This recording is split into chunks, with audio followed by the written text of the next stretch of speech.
Hello everyone, my name is Hardik and I am the first year BBA student at Gujarat University. Today I will be discussing the chapter on the nature and the scope of economics. Since my English is not very strong yet, I am making this video to improve my English speaking skills, complete my HSC examination through the uh, through the Gujarat board, state board in Gujarati. So I'll be using Gujarati and Hindi as well as to explain things well. I hope this way you will find it easier to understand and learn English along with me. Let's begin. So, okay, the first thing is subject matter of economics. Economics has a subject matter of its own. उसका खुद का एक subject matter है. Economics अपने आप में ही एक subject है. The students already know about mathematics, geography, history, but the economics is new to him and he cannot say what it is about. We can say the economics studies man's life and work, not the whole of it, but only aspect of it. Economics जो human की life और work को study करता है. सब कुछ नहीं, पर उसमें से एक part. It does not study how a person is born, how he grows up and dies. एक इंसान का जन्म कैसे होता है, वो कैसे ग्रो करता है और कैसे उसकी मृत्यु होती है. This is the work of another science name biology. ये वर्क है बायोलॉजी सब्जेक्ट का, वो इकोनॉमिक्स नहीं. How he grows, this is the work of another science name biology.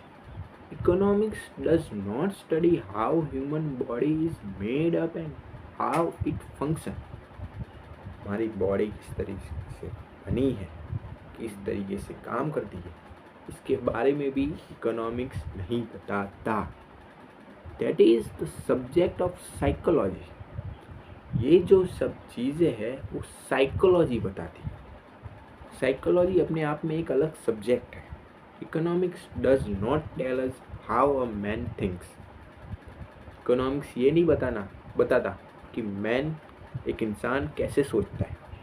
It is psychology, वो साइकोलॉजी में आता है. विच स्टडीज मैन्स माइंड्स, जो इंसान का दिमाग पढ़ता है.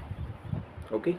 Economics does not study the human organisation like the state. This is the subject of politics science. Economics human organisation को भी नहीं पढ़ता, ये भी सब्जेक्ट है पॉलिटिकल साइंस का. Economics only tells us. Now, I'll tell you again. Economics only tell us how a man utilizes his limited resources for the satisfaction of his unlimited wants. Economics हमें बताता है कि limited amount of resources से एक man maximum satisfaction कैसे achieve करता है. क्योंकि हमारी वॉन्ट्स अनलिमिटेड, हम अपनी सारी वॉन्ट्स कंप्लीट कर सकें, ये हो नहीं सकता क्योंकि wants are unlimited. If one will be complete, another will arise. Okay. So limited amount of resources से हमें मैक्सिमम सेटिस्फेक्शन कहाँ से मिलता है, हम उस तरफ जाते हैं ना. Man has a limited amount of money and time man has limited amount of money. एक इंसान के पास अनलिमिटेड मनी तो हो नहीं सकती, मनी की लिमिटेशन तो होती ही है, वो इतने अमाउंट में है, इतनी है। और टाइम भी किसी के पास अनलिमिटेड नहीं है। So a man has a limited amount of money and time, but his wants are unlimited. कुछ उसकी इच्छाएं अनलिमिटेड है, असंख्य है, गिन नहीं पाए उतनी है। He must so spend the money and time he has that he drives maximum satisfaction. He must so spend the money and time he has that he derives maximum satisfaction. वो अपने टाइम और money को वो अपने time और money को spend करता है सेटिस्फेक्शन के लिए, अपनी मैक्सिमम सेटिस्फेक्शन के लिए। This is the subject matter of economics. तो ये है इकोनॉमिक्स। इकोनॉमिक्स पढ़ता है मैन अपने लिमिटेड अमाउंट ऑफ रिसोर्सेज से क्या क्या वांट्स, क्या क्या सेटिस्फेक्शन कंप्लीट कर सकता है। That is economics. Now let's talk about another topic, economic activities. If we look around, अगर हम अपने आसपास देखते हैं, we see the farmer tilling his field. एक जो खेती करने वाला खेडूत जो होता है वो अपने खेत को जोत रहा है।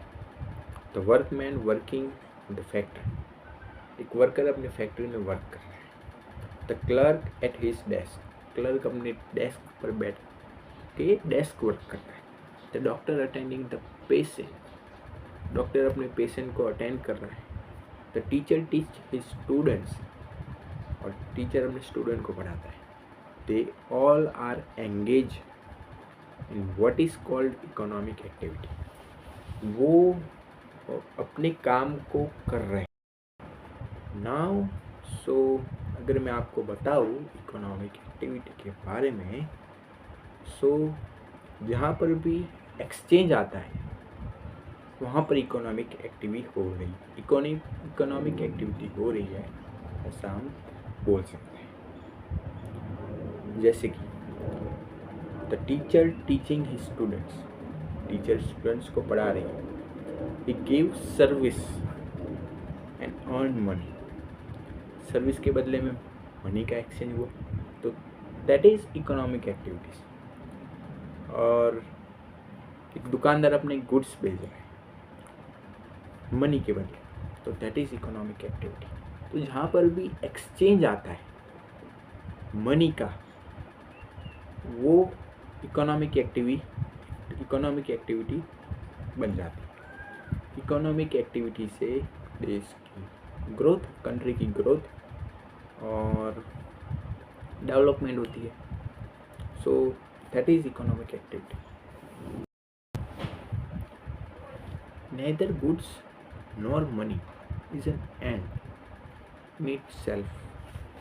They are needed for the satisfaction of human wants and to promote human welfare. मैंने पहले भी बताया था, अभी भी बता रहा हूँ कि मनी और गुड्स है वो सिर्फ टूल्स है, रिसोर्सेज है। हमारा अल्टीमेट गोल है,